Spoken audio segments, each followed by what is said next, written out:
Hello everyone and welcome back to Vox Adventures. It's uh how was everyone's Christmas? Mine was good, mine was excellent.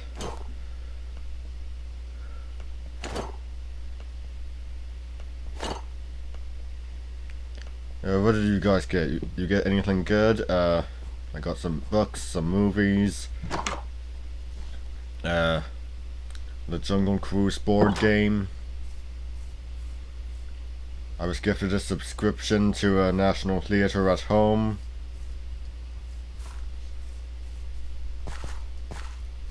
It has been very good.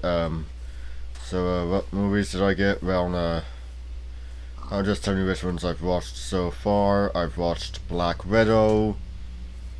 I watched Cecil B. DeMille's Cleopatra, so not the one with Elizabeth Taylor, but the one with Claudette Colbert. I watched the 1956 adaptation of The Hunchback of Notre Dame, starring Anthony Quinn and Gina Lollobrigida. And I've watched Joseph and the Amazing Technicolor Dreamcoat.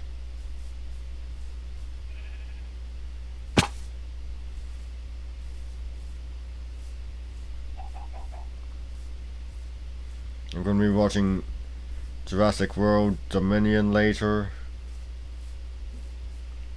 After that, I'll watch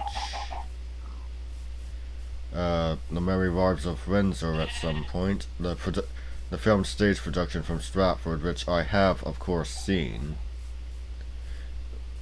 Which I saw live, I should say. Because I should reiterate Stratford, Ontario, not Stratford, Ontario, Canada, not Stratford, wherever, Great Britain.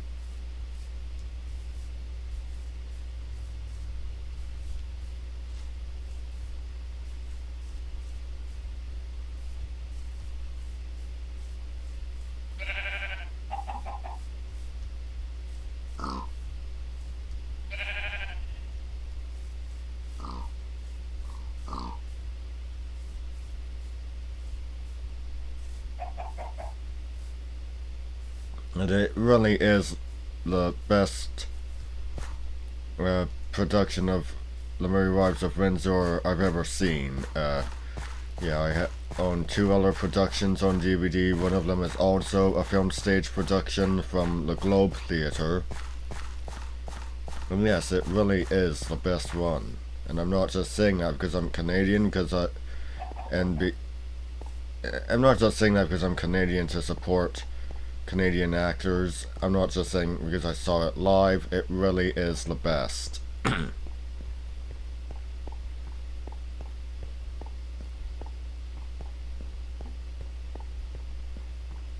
When it comes to the version of Falstaff in The Merry Wives of Windsor, you're not going to find a better actor than Geraint Wyn Davies. And really, the 1950s setting really works. 1950s in the autumn around Halloween, it just really works.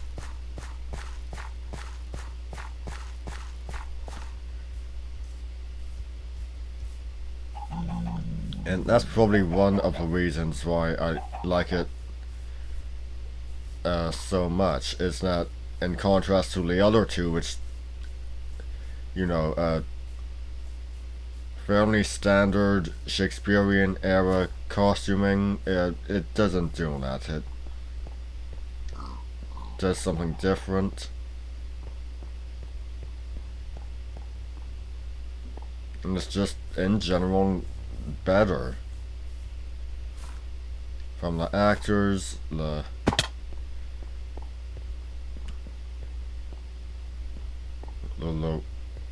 setting. It stands out. The actors are better. There's more of the play included. Or I should say there's less of it cut.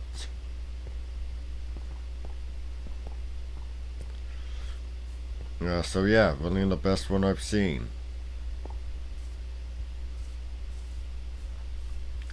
And of course, I have seen Geraint Ryn Davies in many things. My first year at Stratford, he actually played King Arthur in Camelot. He was Antony in Antony and Cleopatra.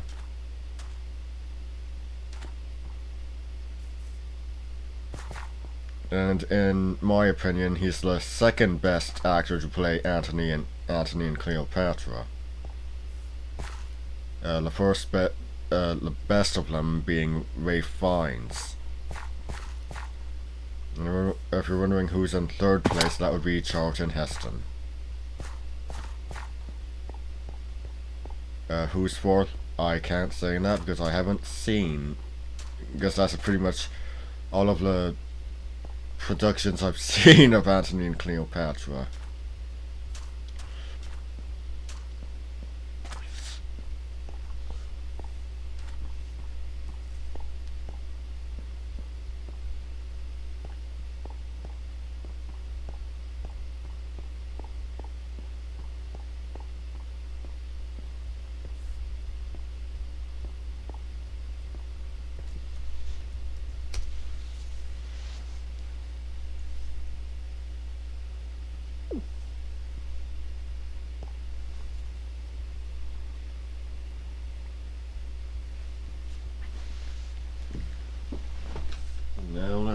I'm gonna do some reading of one of the graphic novels that I got for Christmas. Hercules, the Knives of Kush.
So yes, where was I? Black Widow, very good.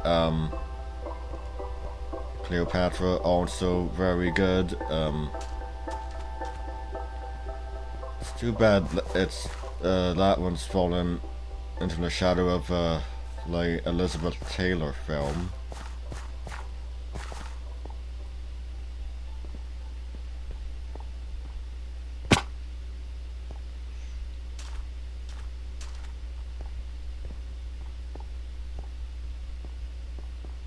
Yeah, The Hunchback of Notre Dame, really the best I've seen so far.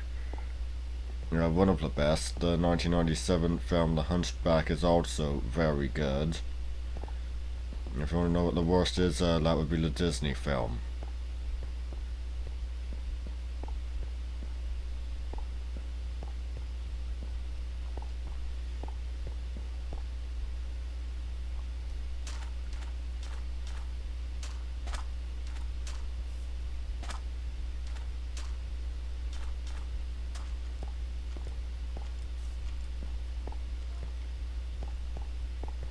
On the one hand, it's more culturally sensitive, but on the other, it's gross commercialization of the Victor Hugo novel, with the addition of 3 annoying gargoyles. There was a cat in the 1956 film, of course not being an actual cat, and when that only appeared in one scene, it was not annoying like the gargoyles were in the Disney film.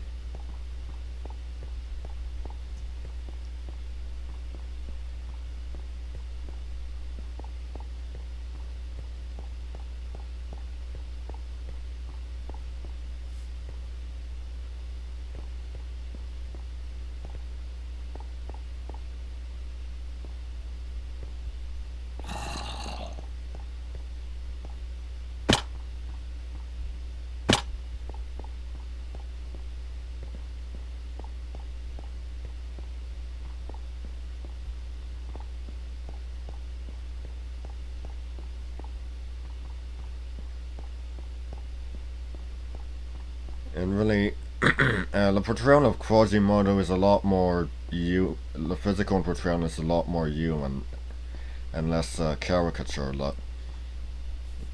He's still hunchback, but it's not an enormous hump. It's just a slight curve in the spine. He's also less. The deformity is also. The facial deformity is also more normal, less caricature. As I said, it's less caricature. He has jug ears, a squash nose, a dead right eye, rather than an enormous wart completely covering it.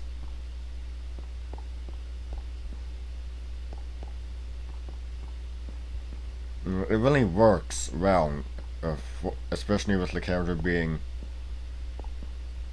portrayed more human, but unfortunately, one mark that I have to give against it would have to be Anthony Quinn's hair color. Because something that's forgotten about Quasimodo in the original novel, the real reason he was ostracized was not for his deformities, it was for his red hair. Yes, red hair. That's literally what was... That was the actual reason.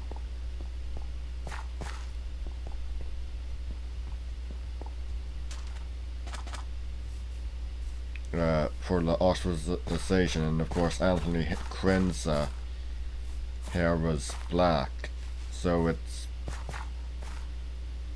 pretty much showing that by that point, after quite a few black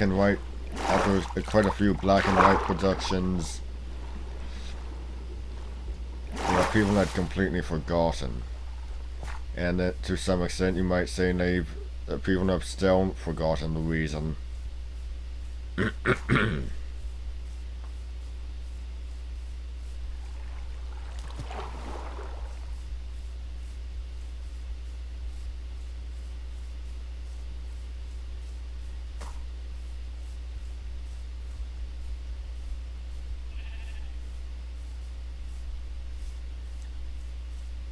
No, so I'm not a fan of how the Disney film made removed Quasimodo's deafness.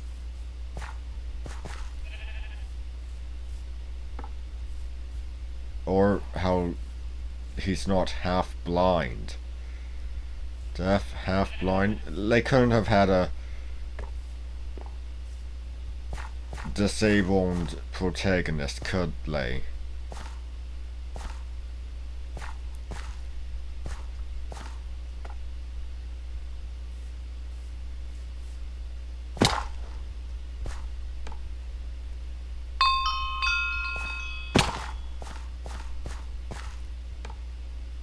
I'm a bit more forgiving with the Quasimodo not being deaf or half blind in the magical adventures of Quasimodo, but for the Disney film, for something as that, well, how do I put this? The Magical Adventures of Quasimodo is a television series which I didn't find until I was in my 20s. It was made in 1996. Going for, a sort of an adventures of approach.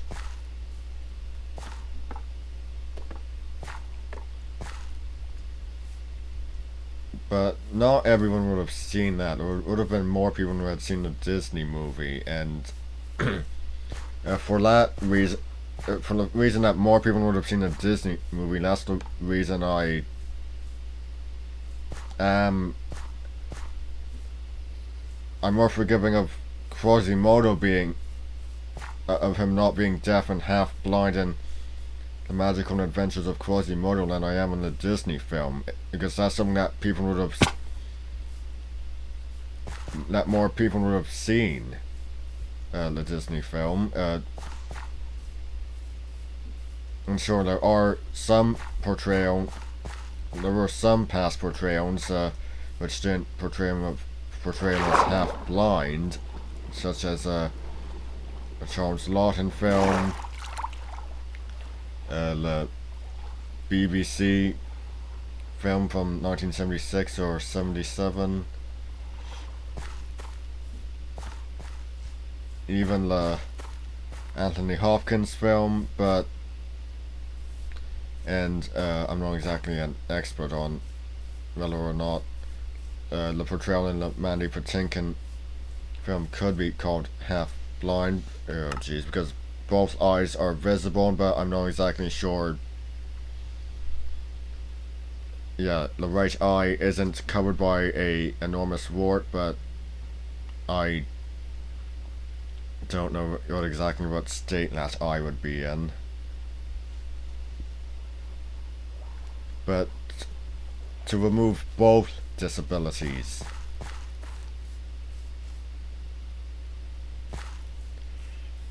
I don't know. That's just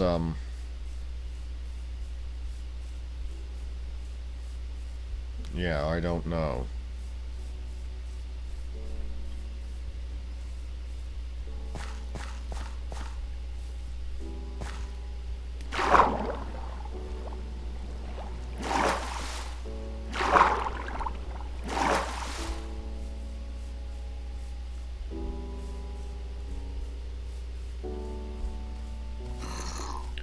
Also, I really have to applaud the filmmakers for getting past the censorship in the 1956 film.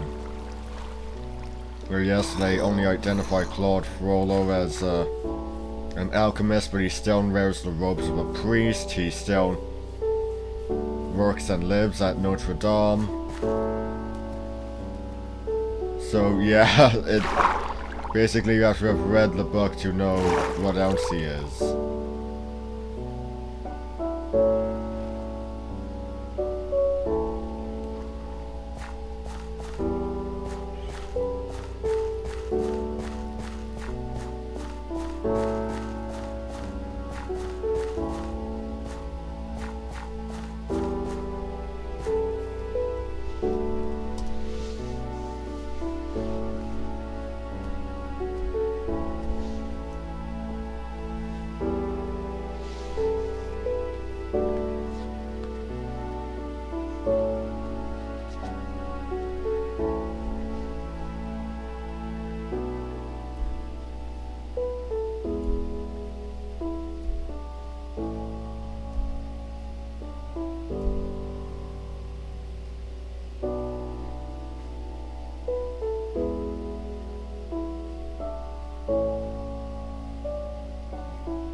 yeah, that's accurate. The Hittites, the Hittite Empire still would have been around by the time of Seti II's reign.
Finally, a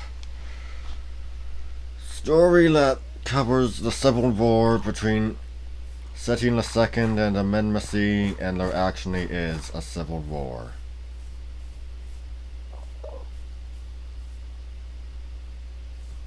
going on.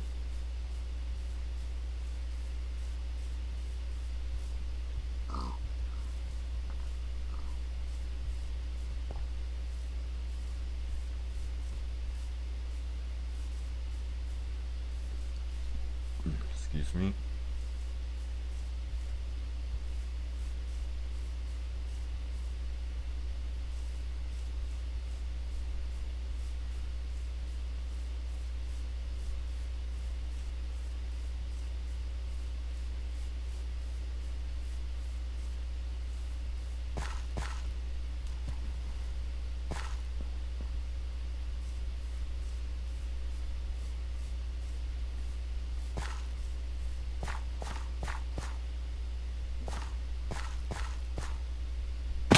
Actually, now that I think about it, with the red hair being the actual reason for Quasimodo's ostracization,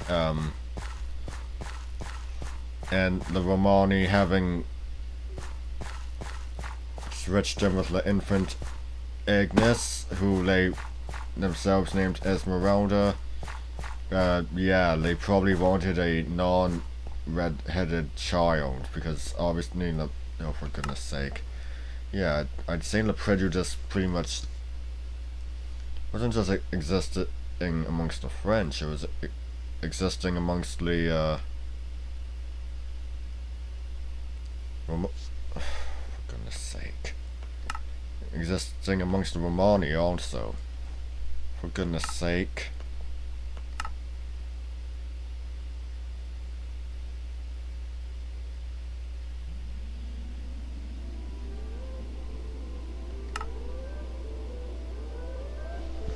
So what else can I say? Either,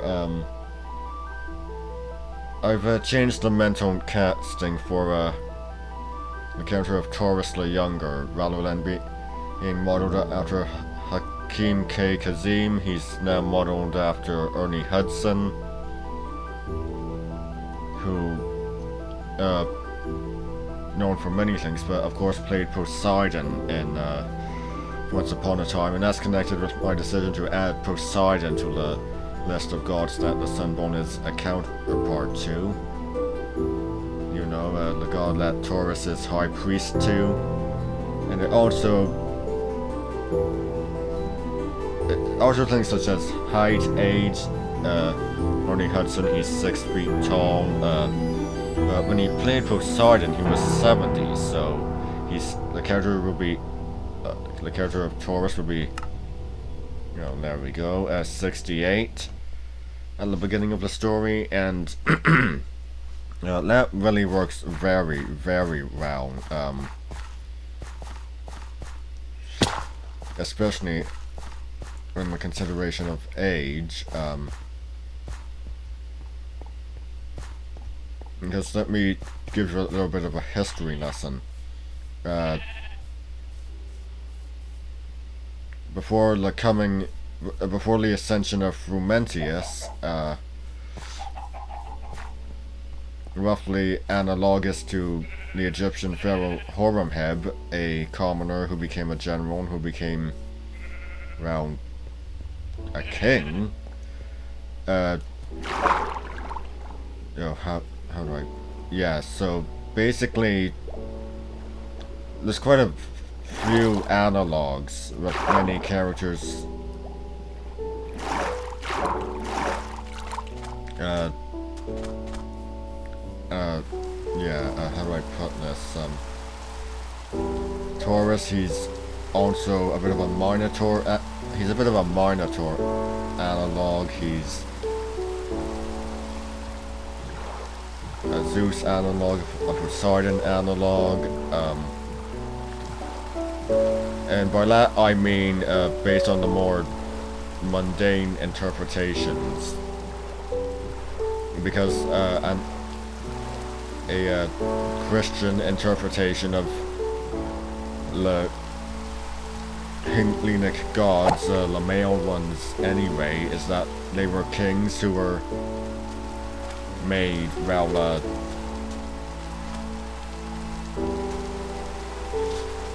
who were deified after their deaths. So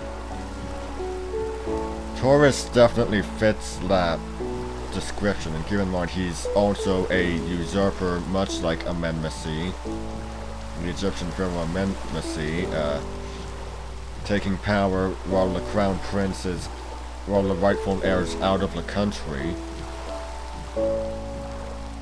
Yeah, but let me explain. So it's how do I put this? Taurus had been born at the beginning of a 32-year period of unrest. 36 years have passed since then, so for 32 years, all he knew was a period of unrest. He'd been born into a noble military family descended from immigrants.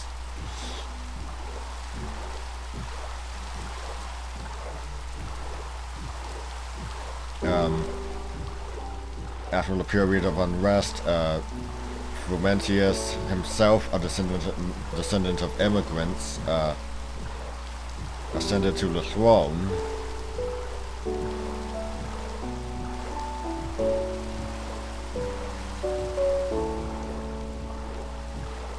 He ruled for 28 years.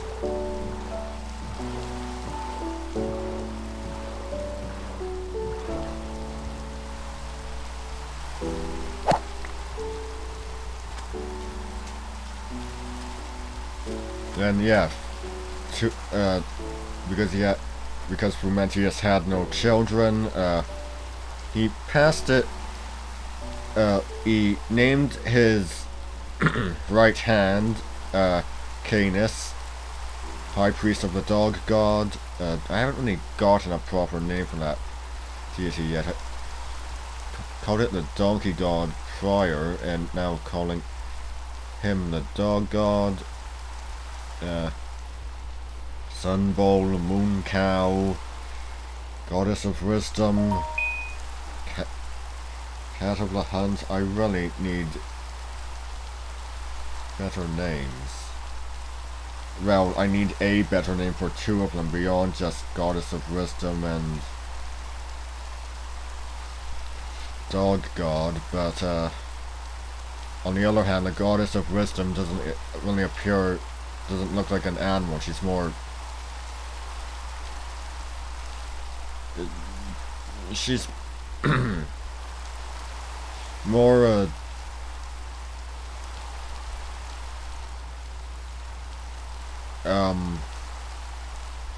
dress, armor, and mask. So a bit eldritch in a way.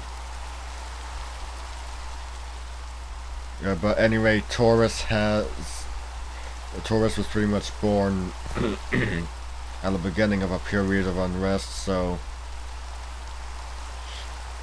yeah, it just works.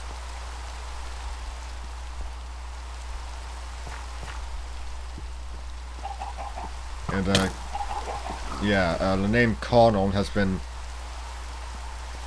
once again switched over. Rather than our lead being named Conon, it's now the name of the founder of the house of his noble military family, who is actually a Perseus analog, with the character of our lead's paternal ancestor Ares, being a Heracles analog. It just makes sense. And our lead is now named Columba. Yeah, so with his father's golden tiger now being Aiden, and Columba's, our lead's Caracal, now being Kenneth.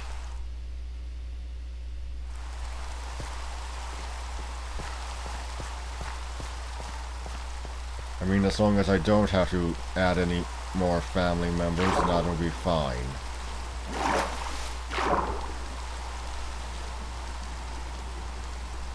And yeah, the descent from Heracles thing is actually drawn from Alexander the Great. So Columba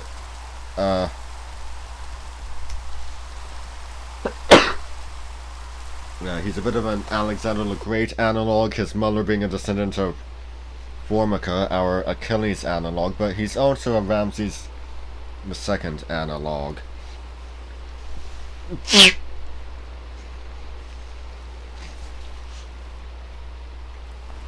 With his father Tigris also being a bit of a Marcus Aurelius.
Yes, so there's many, due to being the story Aether being based on the ancient world, there's many analogues if you can find them.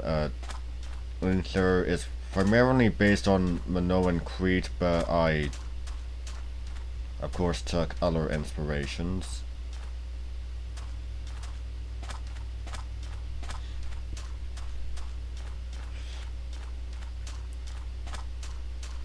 The Anu Empire, which would be analogous to the Hittites. I took inspiration from the rather Nazi-esque portrayal in Mika Waltari's book, The Egyptian.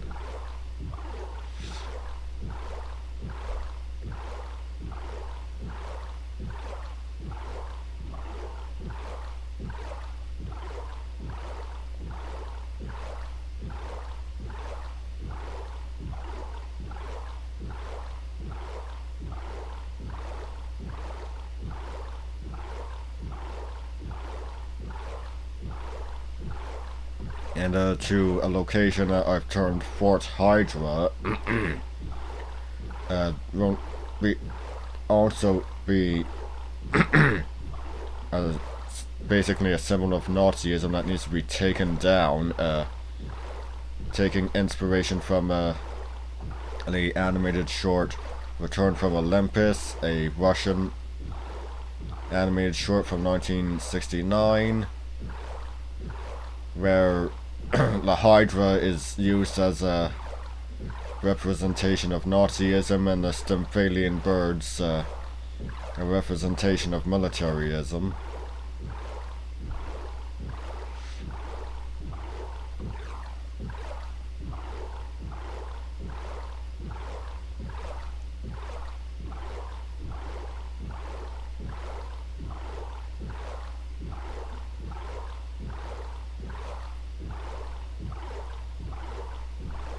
But Fort Hydra is not just a fort. It's a fort located in a gaseous swamp with the men inhabiting it wearing serpent masks.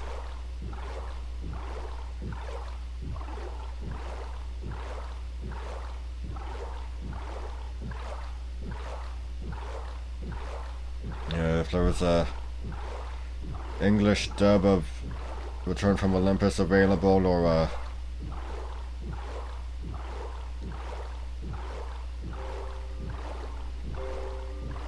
one online available with English subtitles, that would be so helpful, because I'd like to make the like to make Fort Hydra really a make it all the more obvious that it's supposed to be an analog of not just the Hydra, but well, Nazism, a representation of Nazism. It being a fort is actually from derived from Palafatus's mundane interpretation of the Hydra.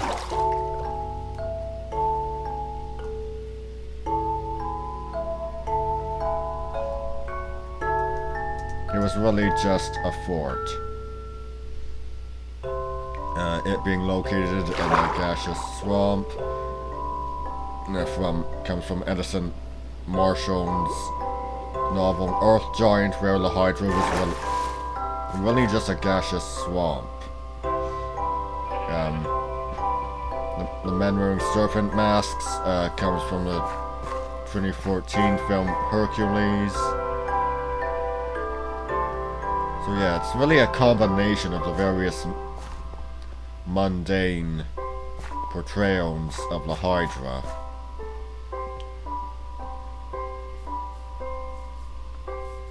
Of course, how I'll ever be able to make that a representation of Nazism is beyond me. I don't even know what I'm gonna do for the Stymphalian birds analog. and how I'd make that how I'd make them a representation of militarism.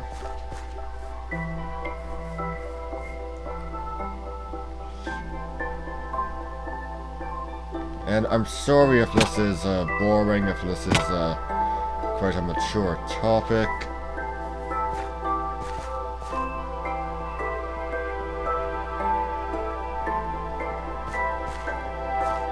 But yeah, that's just where I'm going.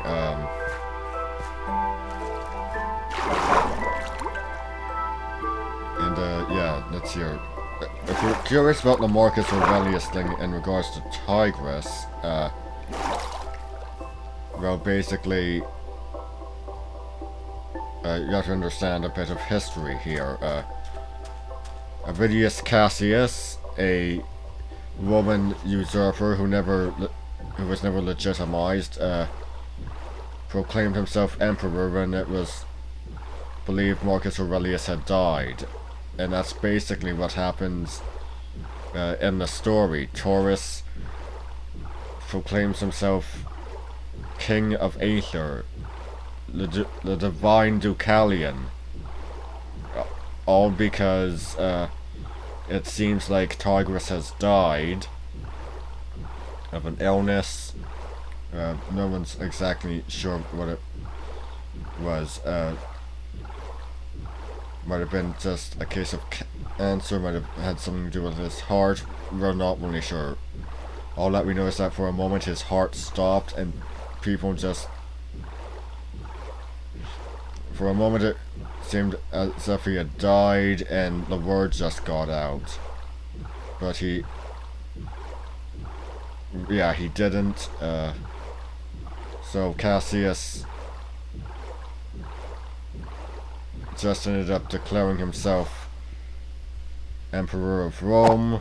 So yeah, Taurus, he's the Minotaur, he's Poseidon, he's Zeus, he's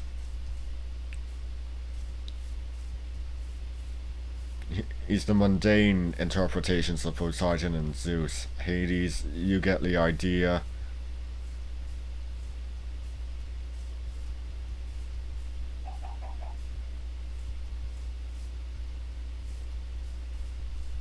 He's Amenmesi, he's Avidius Cassius.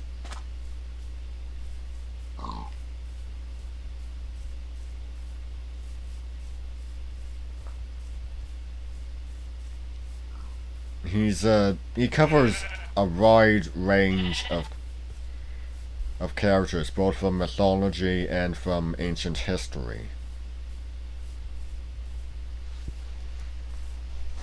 In fact, even in regards to Zeus, of course I mentioned the Christian interpretation of the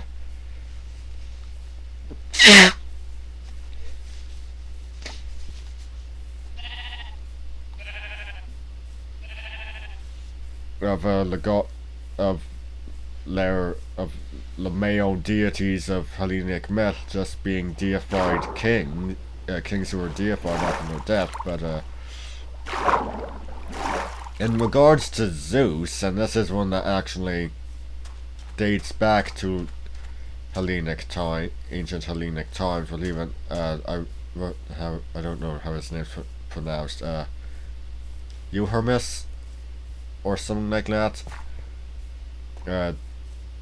His interpretation, and indeed that of an earlier writer, was that Zeus was not just a mortal king who had been deified after his death, but a conqueror, and that's actually something Taurus is. Yeah, he's 68, but that is what he's intending to do. He's intending to conquer the world, to force his belief that there should only be two gods. There should only be the sun bull and the moon cow. And yeah, Aether is an island, it has some colonies, but you get the idea that he's not exactly... Yeah, he may have had a good idea of just seemingly of waiting for Tigris to seemingly die and take the throne while right from Air Columba is basically out of the country. But you get the idea that he's not really, that he really hasn't thought things through.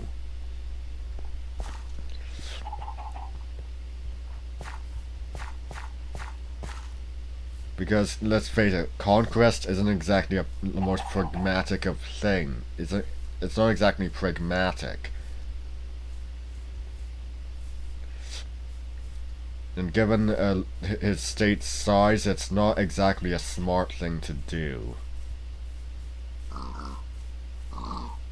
The Commodian Republic, of course, a analog to the Roman Republic. Yeah, it was really the one doing most of the conquests, not the Roman Empire. Just putting that out there. It's in the story itself. By the time the story is happening, the Commodian Republic is stuck in a. It not only has a civil war going on, but also a slave revolt. So you get the idea that maybe Taurus's idea is to swoop in and conquer some Commodian territory when it's all over, and the Republic is extremely weakened, if not completely destroyed by all that chaos. Yeah, good Republic, evil Empire.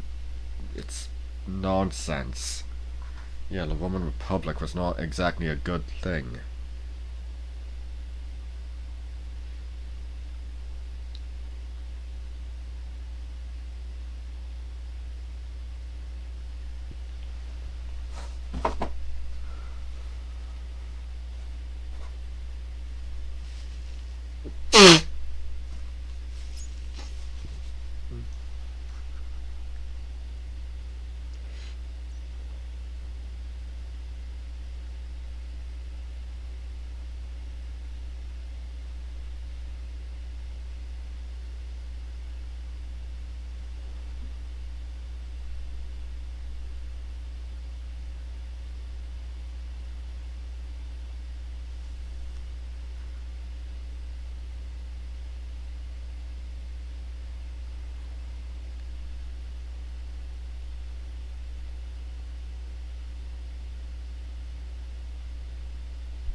Red-headed Set. That's correct. Set was believed to have red hair.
Yeah, and for that I'll be right back to go plug my phone in.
And here we are.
Yeah. So where can I go from here? Frumentius, the commoner who became a general, who became a king. Uh, yeah, I actually picture Nonzo, well, he's dead by the time the story starts and has been granted divine honors after his passing. One of a few, making himself one of a few kings of Aether for such an honor, not unlike some Roman emperors. Yeah, I picture Nonzo and Nosy, who of course played Horam Heb in the miniseries Tut.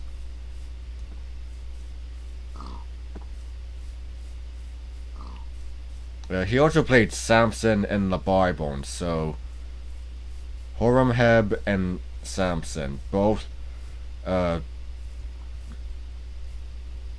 roles played by previously played by Victor Mature. Yes, that is his name, isn't it? Pretty sure that's it. In both cases, better portrayed by Nonzo and Nosy. Yeah, Victor Mature, he was average at best. A coward, but average at best.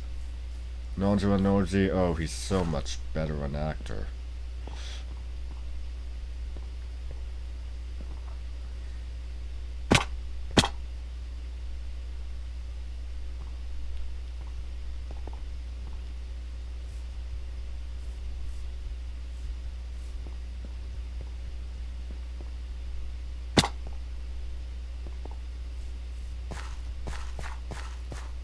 As for the House of Connell,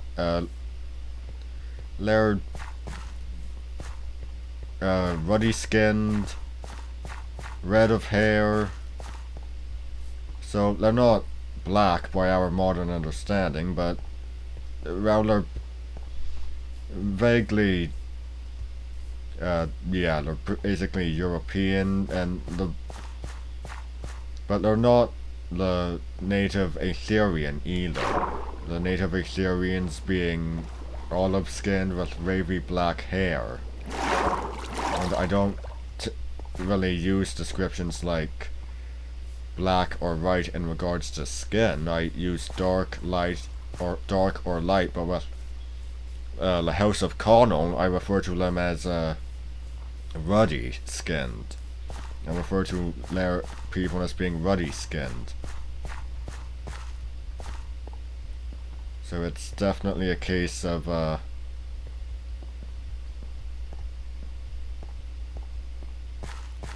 it's really not that much about race.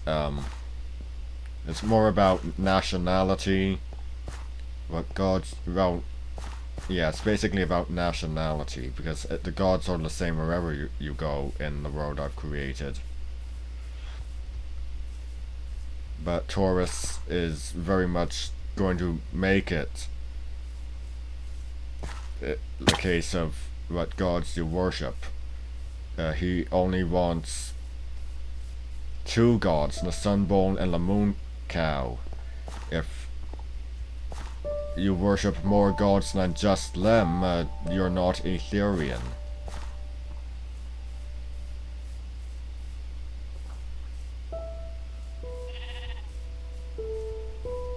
Yeah, it's terrifying, but that's an actual prejudice. It's a prejudice based on religion, even based on hair color, which I'll be using in regards to our red-headed characters, because they will be victims of prejudice. Red-headed men will be sacrificed to the Sun Bowl, as a reference to how red-headed men were sacrificed to Osiris. Yeah, but the sacrifice is going to be done differently. The sacrifice is going to be done as bowl dancing. Yeah, it's not immediate, but obviously it's eventually the ball will always get somebody.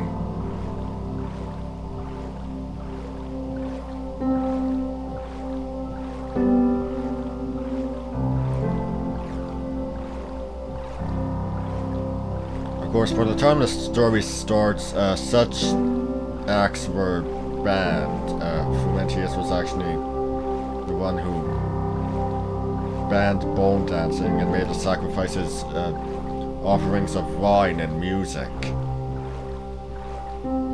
But Taurus, being a bit conservative, he actually wants to bring the bone dancing back.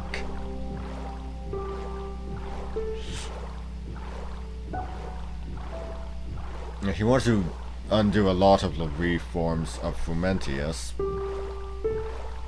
but there are a few he won't touch. For instance, the selling of women as brides or courtesans, he will not do, because he's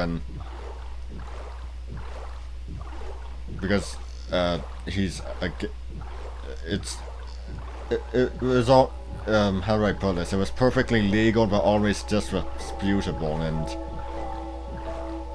even then, as bad as Taurus is, he still has some standards. You know, he wants to bring back slavery, and you have to remember, this being based on the ancient world, slavery was basically everywhere. So either being a country that doesn't practice slavery is kind of odd, but then again, it's very much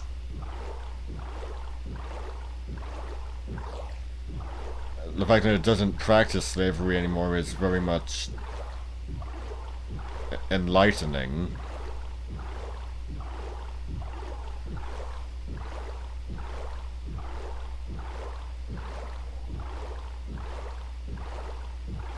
Yeah, and in regards to slavery, there's yeah, he might practice slavery, but he's not gonna do something like take advantage of a slave girl, which is actually another one of his standards. He's not really big on infidelity to his spouse. Taurus isn't big on infidelity to his spouse, and a lot of that may be, a lot of that is due to the general double standard of the time he grew up in, when a man having a lover outside of marriage, a lover who wasn't his wife, it wasn't treated as anything of note, but if a woman does it, it's pretty much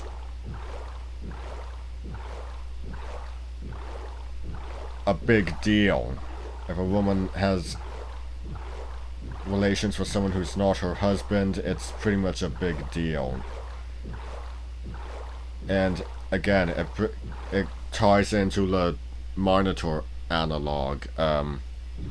One rationalization is that the Minotaur was by a modern author, is that the Minotaur was actually Minos's son, who was so ugly that Minos would rather have said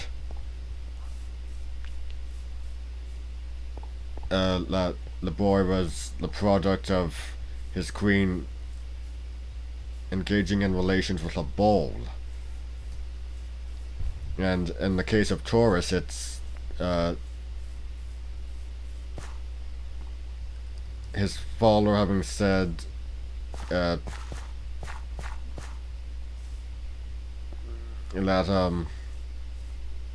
well, he was preferring to say that Taurus wasn't actually his son, that his father was a foreigner or something like that. He'd rather accuse his wife of infidelity than say some than acknowledge a deformed child as his.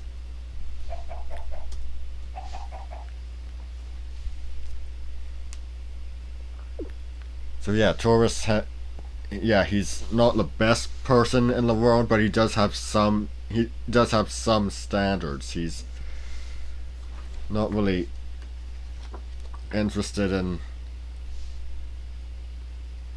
offending his spouse, having lovers or anything like that, but in a fashion which was very common in Rome, he would have been willing to divorce his wife for political gain.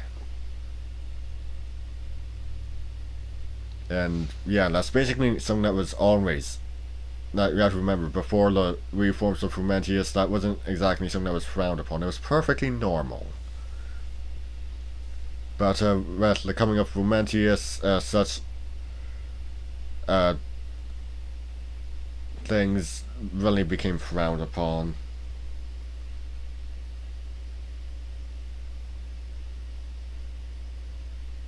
Remember, based on actual things from the ancient world here.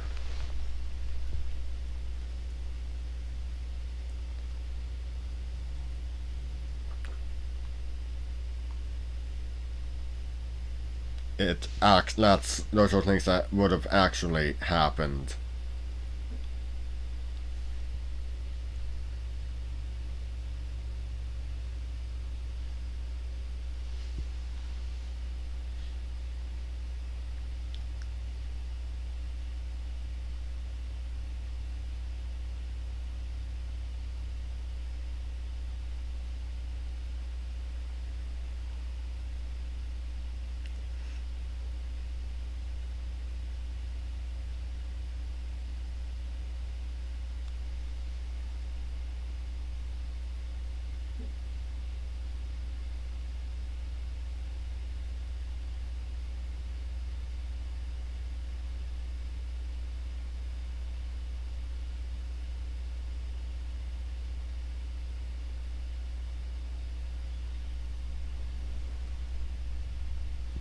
Not that Taurus has much to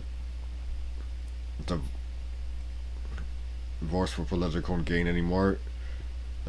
With him basically having seized power and wanting to legitimize himself by marrying Tigris's daughter Aethne, Columbus' sister. It's who's he gonna divorce? What's he gonna divorce her for? He can't get any higher on the totem pole.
Yeah, sorry about all this talk about the character Taurus, but yeah, basically you have to understand Llewellyn's motives, and yeah, I've taken a lot of inspiration from various things for